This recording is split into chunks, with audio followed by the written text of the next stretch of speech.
I can help you with that. Here's a script about ACB. ACB stands for Air Circuit Breaker. It is an electrical device used to protect electrical equipment from overcurrent and short circuits.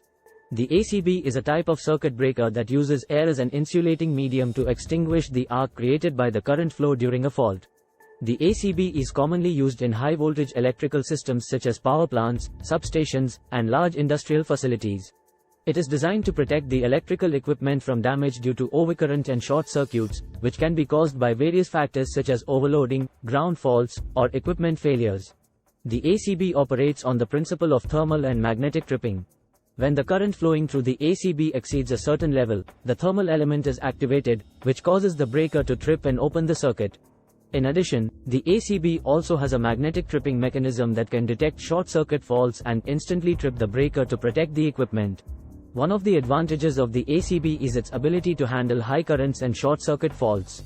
It is also reliable, durable, and requires minimal maintenance. In addition, the ACB has a compact design, which makes it easy to install and saves space in electrical panels. Overall, the ACB is an important component of electrical systems, and plays a crucial role in protecting the equipment and ensuring the safety of personnel. Its ability to handle high currents and short circuit faults make it a reliable and essential tool in the field of electrical engineering.